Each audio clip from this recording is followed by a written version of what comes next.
So I want to go back to addiction just to finish this, but that's where our conversation is headed. So when we talk about addiction, the first thing I want you to remember in your mind is that Maslow's hierarchy of needs, that our brains are wired to literally obsess over getting security to feel safe. And it's an angst. So when your survival needs aren't met, you're not feeling calm about it. If you feel insecure about your belonging, it's not meant to feel calm and easy. The brain feels agitated. The area of the brain is activating the adrenals. It's activating your fight or flight organs, right? That gives feedback to the brain that's like discomfort. So we're all wired to be uncomfortable. And it is a degree of pain and angst. The impulsiveness to do something, right? Say something, fight, turn around, say something mean, try to get back. Those are impulses that come from an angst or a pain that is coming from the brain that has been stimulated, right? So what they found, the biggest research of the amygdala, which is the part of the brain that receives it receives the message of there might be a threat. Once it receives that message, it stimulates fight or flight. Have you guys heard about the amygdala? It's your fight or flight center of the brain. It doesn't just turn on. They know that. There has to be a perceived threat in human beings that requires a me compared to a that. So you don't just have anxiety. You don't just experience fear. It requires that there is a comparison about your capacity to an external trial error, right? So if you feel inadequate, your feelings of anxiety are going to be higher. The more inadequate you feel, the more intense those signals get. The more intense they get, the more impulsiveness, the more hiding, right? All those reactions that we look at from human behavior, fight, fawn, flee, flop, all the things we talked about a few lectures ago, start to get stimulated. And again, it's not an on-off switch, it's a dial, and it can turn up, right? When it's turned way up, it can feel like terror. It would be easier if there was something obvious, like a bear running at you. You wouldn't feel disordered. You wouldn't pathologize that. It would make sense to you, right? There's some logic involved knowing that your fight or flight response is connected to something obvious. And it's connected to death. So the feelings feel like it feels like intelligence working. When you don't know what it is, it feels like you're fucking crazy. You don't know why. You don't understand it, but you're impelled to run, hide, run and hide, run, hide. Don't feel it, terror. And the more you run and hide or you cope, the more relief you get. It feels safe. It's like finding a cave. It's like finding that. So when you look at addiction, what they're looking at beyond just the isolated map of a brain, which is in a vacuum that does not tell you context, when you look at human behavior and human evolutionary psychology, and you look at all these fight or flight research, we're all wired to be addicted. Every single one of you. Every single one of us is addicted to food because it's the first hierarchy of need. It's one of the most important. We're addicted to water. If you don't have enough food, or food is threatened by even a diet, your brain says, I want more food. What is that? Oh my God, it's an addiction. Your brain is lighting up. Of course it is, because that's the part of the brain that lights up when someone feels safe and secure. So they found the same brain looks the same. It looks like you're high when you have a sense of belonging. And then the frontal cortex is more active for people like that, right? So when you think of addiction, it's important that it's not seen as there's something wrong with your brain. Doesn't mean that there isn't a conditioning impact, right? So for me, in my addiction, in my obsessive compulsive disorder, in my pathologized survival mechanisms, I felt as if exercise provided me a sense of safety and security. It felt good. It didn't really give me any benefits, but it gave me a sense of purpose. It gave me a sense of worth. It temporarily gave my brain a moment to feel I could handle reality. Right? But as soon as I ate something, there was a threat, because that meant that my body was going to get fat and no one would love me. So it became a threat then to eat food to my sense of belonging. So then I would diet, which would then threaten my first hierarchy of need, which meant I had extreme obsession over food, all the while trying to lose weight to be seen as something of value for my sense of belonging. So I had two hierarchies competing with each other constantly. I would throw up my food up to 8 to 12 times a day because it would give me a sense of relief. Is that an addiction? Or is that me trying to belong? Is that me trying to feel safe in my own body, which was the biggest threat to my belonging, which was the biggest threat to my life? And then we're going to pathologize that and define it as an eating disorder, and then I'm going to be told I'm going to suffer from it for the rest of my life. Addiction is a big deal. It's nothing to fuck around with. This is a problem. It's harmful to the person in it. It's harmful to everybody around them. But it's really not about, it wasn't about exercise. That's what the therapist saw. They saw OCD. Bam, write it on a piece of paper. They saw eating disorder. She's obsessed with food. They didn't see the human in me. They just saw diagnose, right? And if they did see the human in me, they didn't know how to help me, right? Because they never have had it before. They didn't know any context around it. So when you look at someone who's struggling with addiction, whether it's substance, chemical, alcoholism, behavioral addiction, like an obsessive compulsive addiction, what you're looking at is someone who is trying to survive. And it's an intense survival, which means their sense of ability is at zero. I know for me, when I had to let it all go, when I was preparing for suicide, when I went into that space, I recognized that was the same. That's what I was running from. So I was willing to commit suicide, which is what I was running from, but I was just willfully doing it this time. So it's really about someone's survival and what they're doing to survive. So another way of looking at it, and there's lots of ways to look at it, there's no wrong way, right, is that someone is trying to reduce these triggers. We know shame, guilt, feelings of worthlessness, abandoning oneself, abandoning one's true self is connected to the type of pain that would require an external source of relief, because the pain is stemming from their own beliefs about themselves and their own hardships and their own trauma that they have internalized as a fault of their own.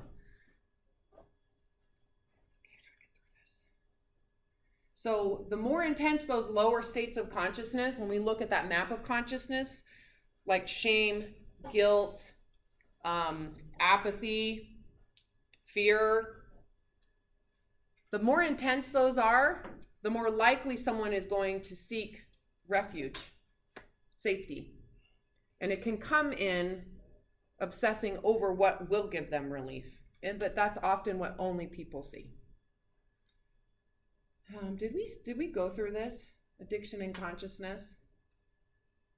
It seems as if we talked about that light bulb last time. It seems as if the addiction is increasing the light, when one theory is that the substance or behavior is actually removing the feelings of inadequacy, removing the beliefs that are the source of shame, removing the beliefs about oneself and the permanence of those beliefs that can feel defining to someone's identity. It temporarily removes them and gives them a sense of kindness and lovingness and connection and bonding.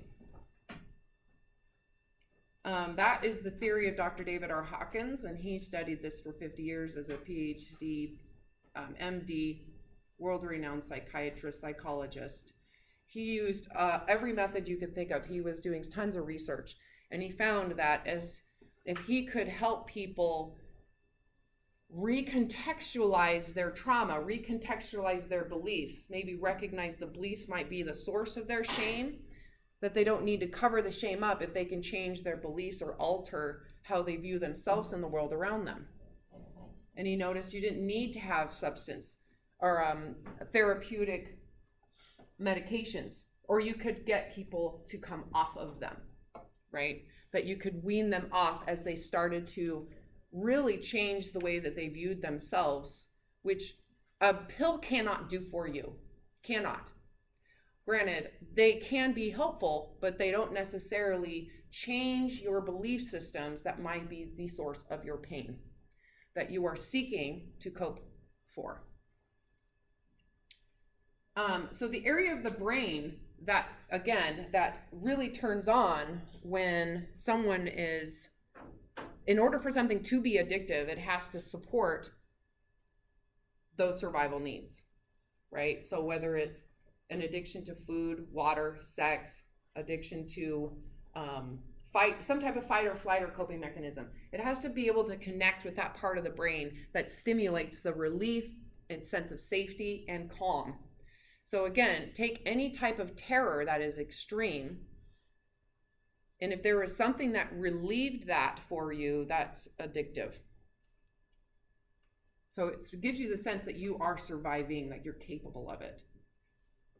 It's not coming from that internal sense though, which means you're chasing your tail. It never really relieves it.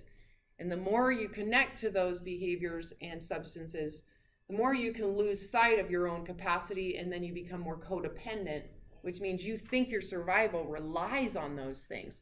So if you were to stop, it feels as if you are going to die a horrendous death. It feels like it's so agitating.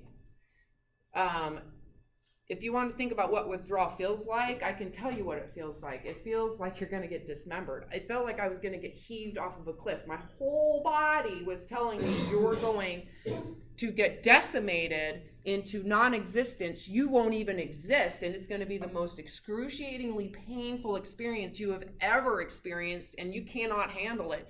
And so if someone got in the way, the moment I said, fuck it, I'm going to exercise, I would be the biggest raging bitch, because I was in fight mode at that point. So you're triggering all these defense mechanisms, and we can call that withdrawal or we can call it survival on steroids, right?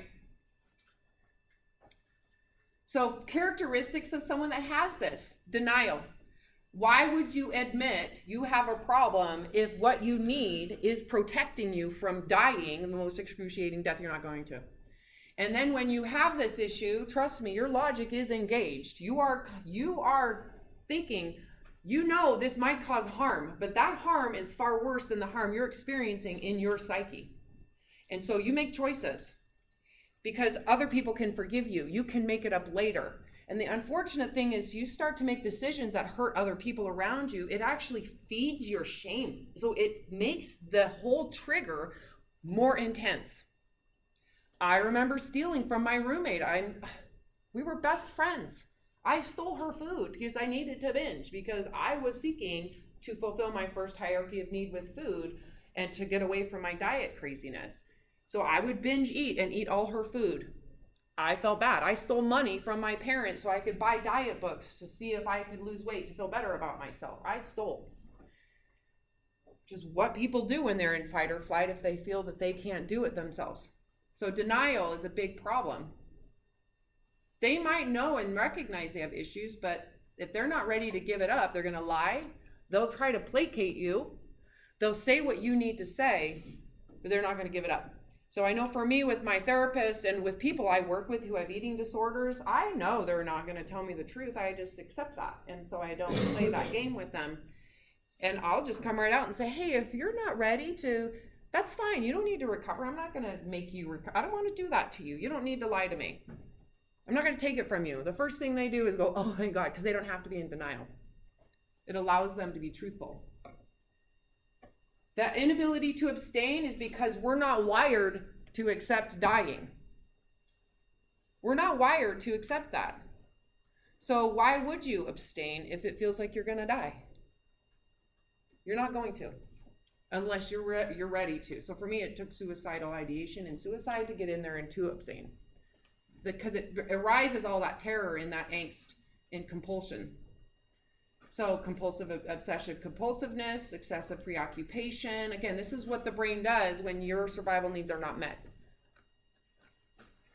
It's just a matter of how intense are they for you, right? The less intense, you're not going to have the same addictive views, or people aren't going to be able to notice, and you might not even think it is an addiction. You probably think that, oh, it's okay, I don't have to do it all the time. And you might not. It might be under certain circumstances that you want to smoke pot. It might be under certain circumstances that you want to get drunk, or that you're obsessing over your body image. It might be under certain circumstances, whereas someone who is like, let's just say, taken all of their survival and put it in one basket, it's more often. So if you have alternative ways to feel that you are worthy of belonging, you're not necessarily going to have the same intensity and need for substance or behavioral abuse as someone who is only one. I was raised with one. It was religion. And so for me, I was set up, when that failed and crashed, I was set up to have one as my coping mechanism. I didn't know what it meant to have my self-worth spread out, right? So spreading out your sense of value away from one thing would be really important. On a side note,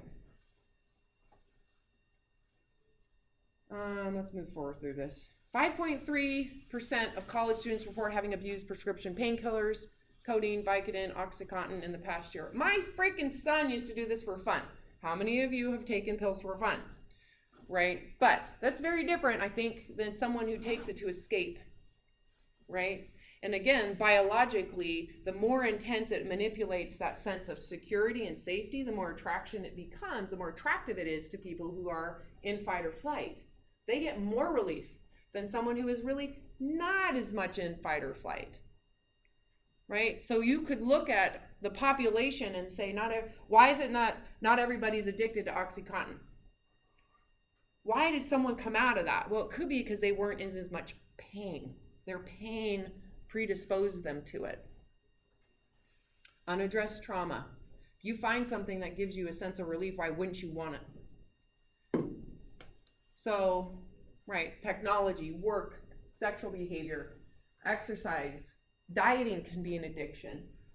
Some people there's like a obsession with healthy eating because you believe that gives you a sense of safety from disease. That can be, again, it's not feeling safe in your own body. All the things that that stimulate these areas of the brain. And you do develop a tolerance, partly because you become reliant, right? For me, my tolerance, let's just say with exercise, came because it felt so good to be able to do 1,000 calories, to burn 1,000 calories in an hour. I felt accomplished. That was the line for me. That was accomplishment. And so that became the new norm, the 0 point. That became the 0 point. It became my neutral. So psychologically, there's reasons for this part too, right? It's not just about the substance. It's also about your beliefs and thoughts about those things. So it was the day I remember being like, wow, I'm a fucking badass. That became the new norm. So I had to do it every day just to feel normal. It didn't really give me anything. I just was like brushing my teeth just to feel good about myself. So you can see you become enslaved to this stuff. And it didn't necessarily provide me any benefits. It was just to basically hide from everything underneath it. So there are chemicals. We can study the brain. We can see the chemicals that this occurs with, right? And we can see that there has to be certain contexts for these chemicals to be released, certain environments, right? So for example, you could take someone who they previously thought might have been addicted to sugar, put them in a position where sugar is given to them freely all the time, and their addiction goes away, partly because they've taken out the context of that it's going away, which is that survival trigger, right? So they can change the context and it changes how this brain system works, right? So typically, for example, if you get someone who is on some type of narcotic, you put them in a position to where you say, first of all, this is you can never have it, you're a horrible person, you're gonna feel bad. and you give it to them, it's probably going to promote a more intense response to it. You put them in a position of shame, or they know this for a fact. You put someone in a position of being stigmatized or shamed, they need more. If they don't have that context, the need goes down. The brain doesn't have the same issue. So it's not this black and white in a vacuum response in the brain. We can manipulate how they think that changes their needs. Does that make sense? That complicates it, right? That really complicates this disease model, especially since they know they can get someone out of this dopamine. They can get out. They can be completely what they call not addicted because they no longer have the substance tolerance. They no longer have withdrawals. Like their brain should be somewhat managing itself. So why is it that they relapse? Because at the point of relapse, they don't have an addiction. They're not biologically, chemically addicted. What is it that promotes that urge in the moment? And they know that it has a lot to do with shame and being stigmatized. The moment they have a feeling of, I failed, that triggers that your abandonment, rejection, disapproval within themselves. And we're not wired to sit in that.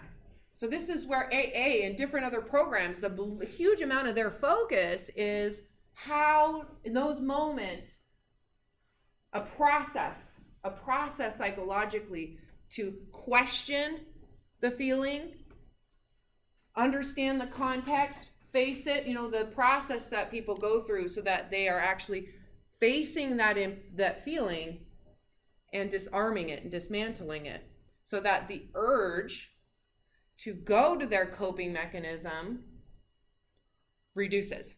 And we're manipulating all these chemicals by having those psychological strategies, right? So you could say, if you have an anxiety issue that is debilitating, you probably go to therapy and they're telling you strategies because that's actually changing your brain chemistry. Questioning your fear, facing your fear. The actual moment you face it, it disarms it because you're not giving it the same power. If you're afraid of fear, you're going to have a problem because you're not even willing to look at it. So now you're going to your coping mechanism. Now we have an issue here.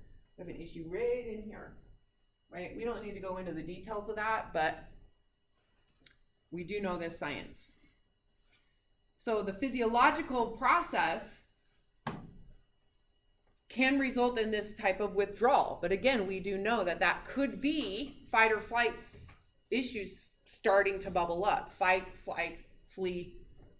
All of those things without your ability to hide create a serious agitation. And nausea, depending on the degree of narcotic that you have. Physical, psychological symptoms, there are two that occur when there's an abrupt abstinence. So again, if you know that there's a cave that you can be safe in, and that someone took it from you, and now you're left to face whatever you think is going to kill you, how are you going to feel about that? You're going to be pissed, right? That's what we call withdrawal. So yeah, people go through detox and treatment, no longer are clinically defined as addicted, but yet they still relapse. That is the question that we're trying to figure out. What are the contexts for the need? Okay, I am going to move forward. I'm not sure. I think we listened to this already. Yep, we did. I'm moving on. Okay. So let's go to the other set of slides. Do you guys have any questions or any experience to draw from that anybody want to share? I feel like I just lecture the hell out of this class. It's supposed to be combined here. Anybody? Okay.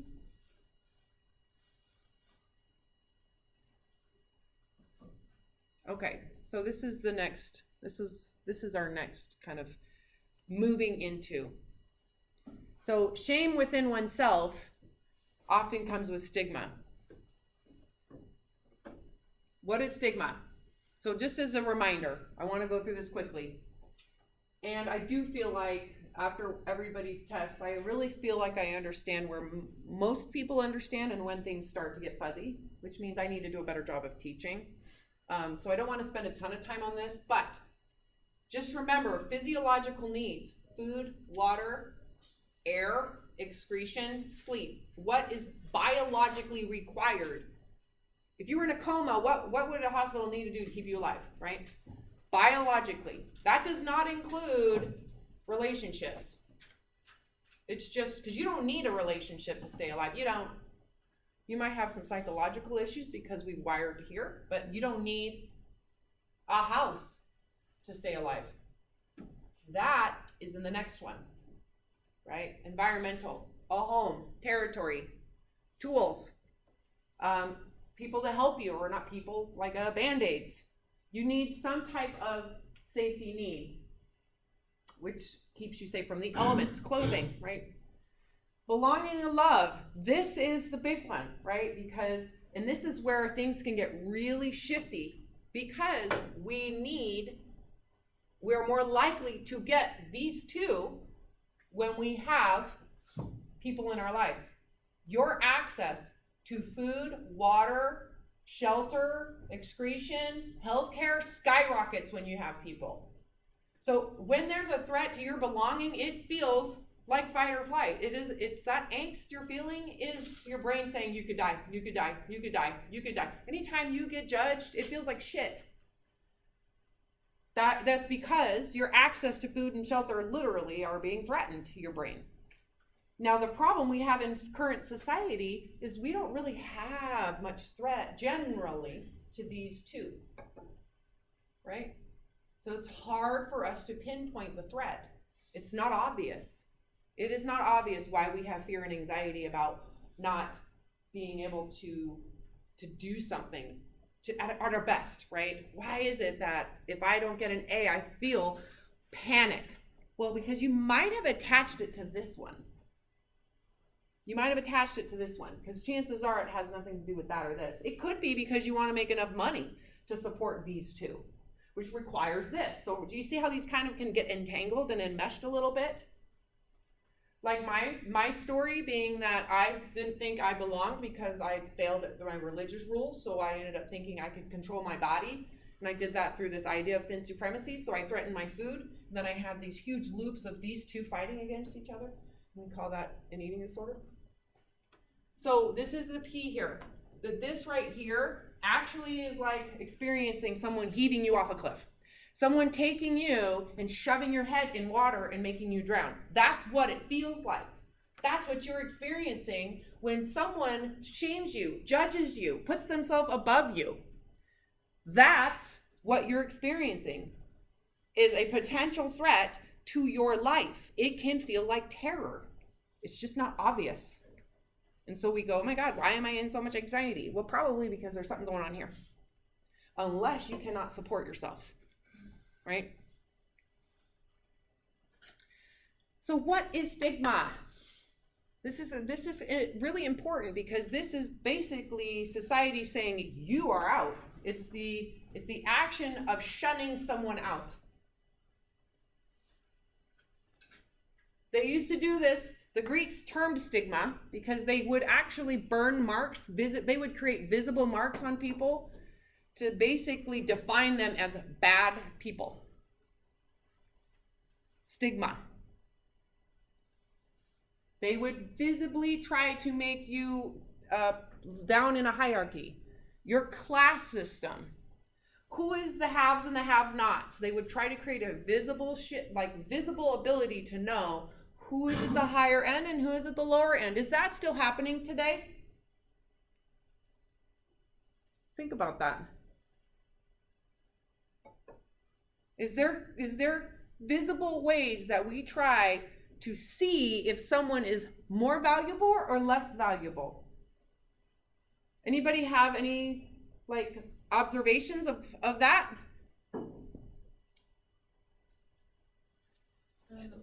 He said social media. I think that's a really good one. And then he said community, a welfare community. How do they differentiate themselves? People treat welfare communities, they look up to them more. the lower class is kind of looked down upon. Yes, that is a great example of stigma. One of the ways that they can differentiate themselves is by the type of car. It's the visible things that they do. Stigma is highly visible, but it doesn't have to be visible.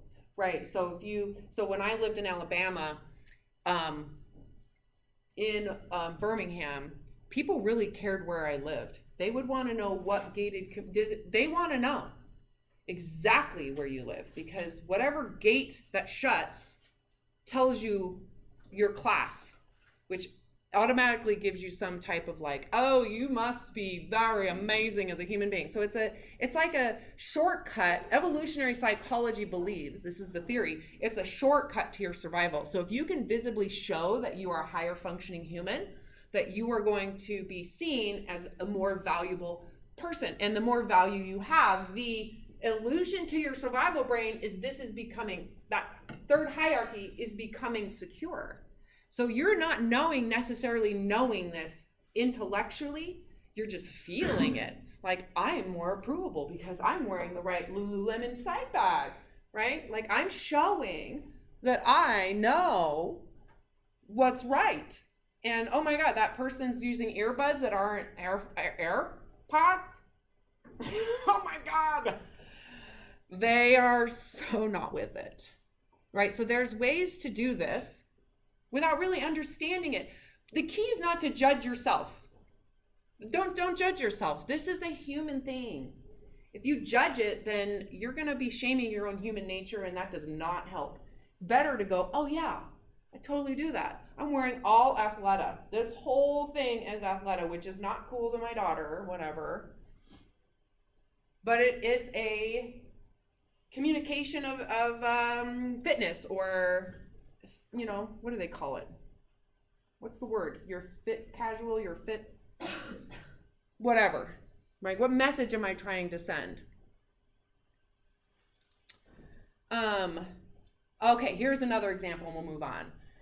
In that higher class, the amount of plastic that is shoved into people's face right now is so much so that they want you to know it. It isn't subtle. The facial procedures, the beauty facial, it's not subtle. They want you to see it. They want you to see the lips coming out. They want it to be that way. And in part, that's a way of saying, I have the money. I have the money to have a Brazilian butt lift. So I'm going to make my butt so big that you cannot deny that I had surgery, because I have the money. Because I have the influence to show you that I am on the high end. This is very narcissistic, right? I'm the high end of superiority, which means I'm avoiding being shunned. So it's a coping mechanism. It's actually a compensation for feeling vulnerable to rejection, abandonment, and disapproval. And they're using an extrinsic way to secure their survival. Should we be judging that? Or just acknowledge what that is and be okay with it? Some people need that, right? There is, to me, nothing wrong with being a human being. These survival mechanisms are not going anywhere. We're not going to get rid of them. The key is making you aware of what they are. Just be aware, right? So if you get stigmatized, you'll recognize that person's probably trying to be narcissistic in their survival. I have to prove my worth by being superior to you. So I have bigger lips, I have bigger eyelashes, I have all the money, I'm wearing the right watch, I'm taking the same protein powder as Joe Rogan, whatever it is, just know what that is so that you don't have to take it serious, right? Someone can judge me, I got gray hair, I'm not dyeing my hair. Oh my God, I'm not dyeing my hair. I don't care, but that's not important to me. But someone might look at me and go, she needs to take care of herself. I'm okay with that, because that says more about where they're at than me. So when you're aware of these things, you become less impacted by them because you have empathy for the person who is doing that to you. And you're less likely to do it to someone else, right? So knowing how these function helps you not be so impacted by it.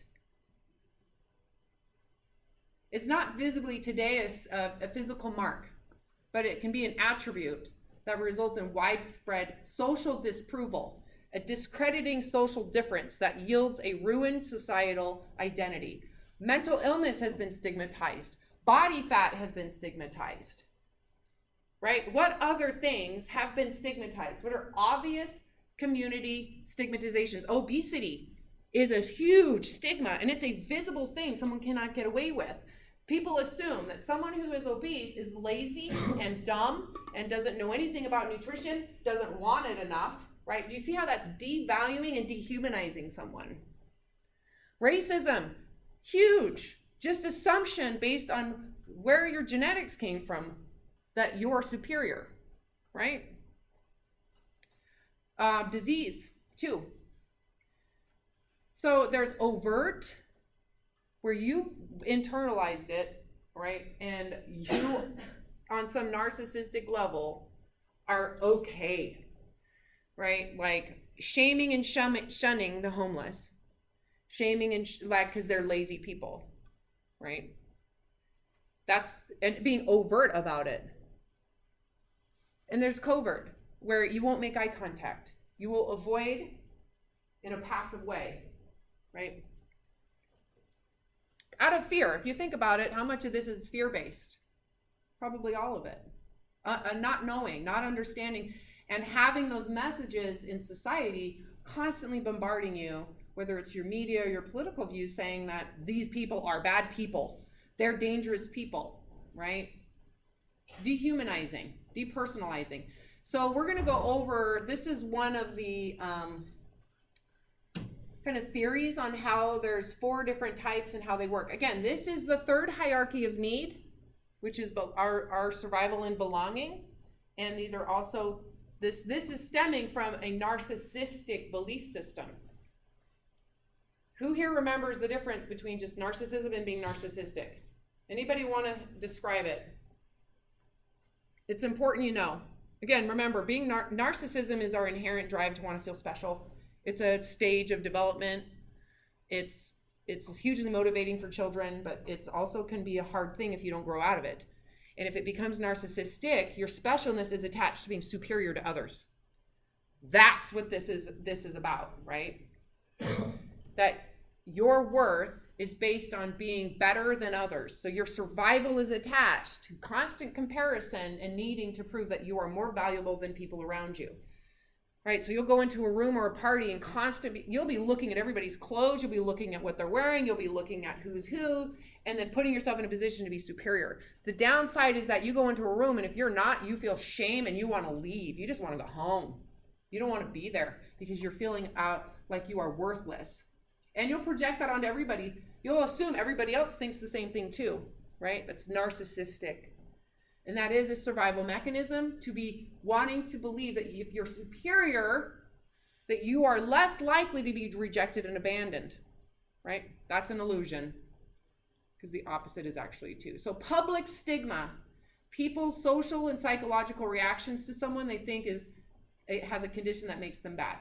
So public, it's usually visible. Self-stigma is when an individual believes it to be true. You agree. You've internalized it as fact. So one of the things that I remember growing up is religious stigma. My parents didn't intend this. I don't think anybody does. But someone who was struggling in that religion who left was seen as messed up. Something's wrong with you. You are a bad human being. You are dumb if you don't follow this religion. If you know it and you leave it, there's something wrong with you. You're evil, right? That was stigmatizing. And I heard my parents talk about other people in that religion, their kids struggling, in such a dehumanizing and kind of a derogatory way. So one of the things I learned growing up is that I should never mess up, right? Because I didn't want my parents to talk to me about that. So there was stigma around people who left the church, who left this religion. Stigma by association. So let's just say you're hanging out with someone who has conflicted with a social ideal. So they're being stigmatized, right? By associating with that person, people can think there's something wrong with you too. Have you ever experienced that? So I'm just going to use the clientele I work with, a woman. Cannot tell you how many times I've heard this from men and women, that their friends stopped hanging around them because they were fat. They didn't get invited to parties. They were not picked in PE. And then people wouldn't hang out with them. Like, it just kind of, anybody else experience that? Is that an X generation thing? Have we kind of progressed? No? So yeah, stigma by association. Reactions to people associated with stigma. And structural stigma is a perpetuation of a stigmatized status by society's institutions. I would absolutely say that obesity is structurally stigmatized. Because it's the way it was described, at least in the 1990s, was so the way it was presented was obesity, not just disease, but it's a matter of you're lazy, you're not exercising, and you eat like shit. So it just had all this negativity attached to it. Public stigma. Again, that requires consensual for it to become public. Just to become societal, there has to be a degree of consent for the majority that people from this country are dangerous. There has to be some level of authority that people all believe to be true. Once that happens, you're going to internalize that as fact.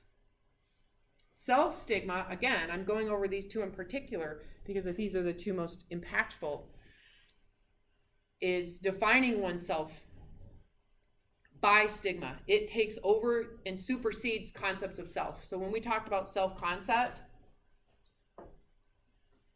you believe you are bad, that is your identity, right? So for me, that happened when I couldn't function without, I couldn't function. I had sex before marriage, and that to me was so defining. It was like dying almost. There was a degree, and some people call it soul death, where the sense of true self dies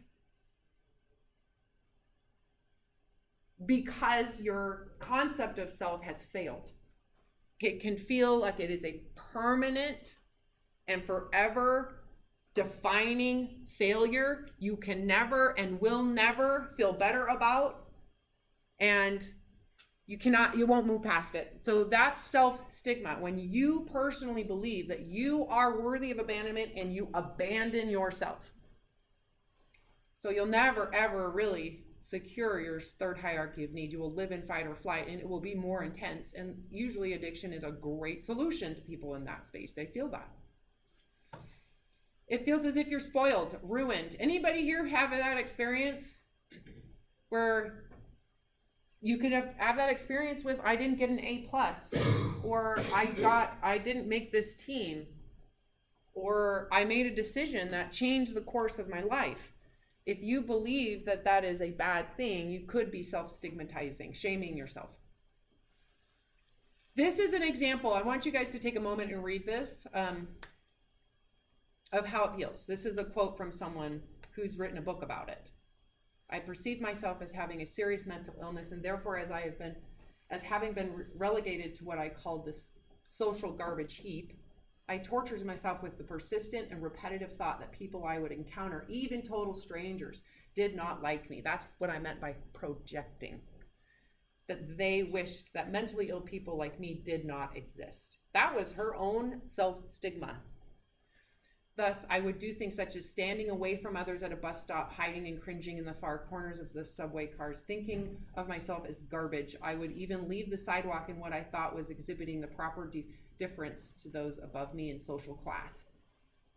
The latter group, of course, included all other humans. So this is the downside of being narcissistic or having narcissistic beliefs.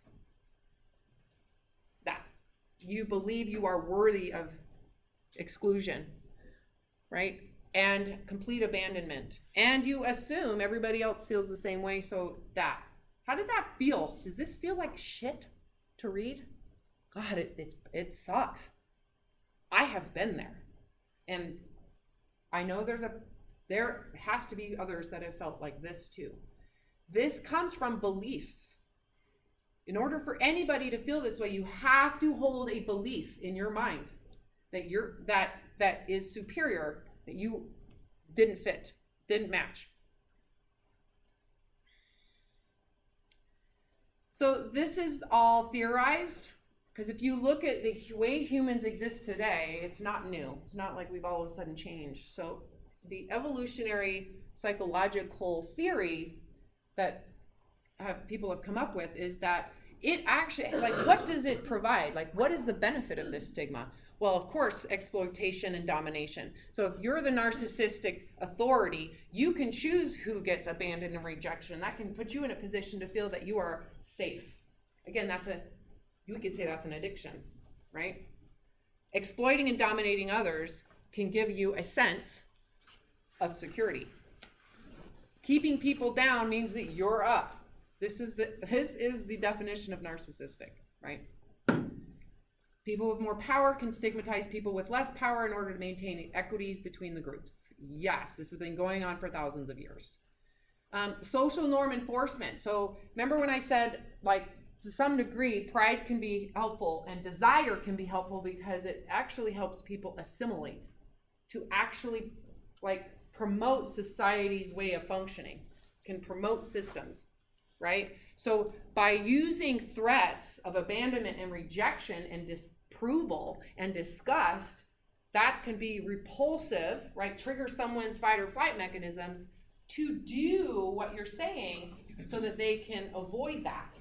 So it's a way of, like, putting a shock collar on people to get them to do what you want them to do, right? So that is a part of getting humans to assimilate. It's a terrible way to do it, but it actually serves a function in the fact that if we can stigmatize a bad behavior, then people won't do it. So the whole drug on war, that's what they thought would happen in the 1980s.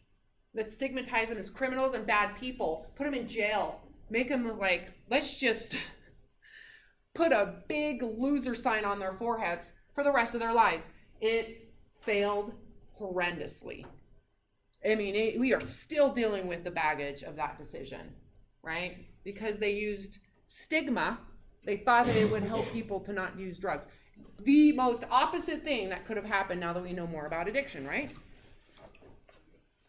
The other thing is disease avoidance. So if someone had disease, remember, we have all this incredible science, antibiotics and vaccines. So if someone had disease like leprosy, to have them leave protected the whole group. So we can get real primitive and recognize if someone has a disease that could infect the entire community, we would need to shun them out. And that happened. Once again, evolutionary wise, there's a reason why humans have this tendency when they're in those lower states of consciousness. So it does serve a purpose, even though it has pretty extreme consequences.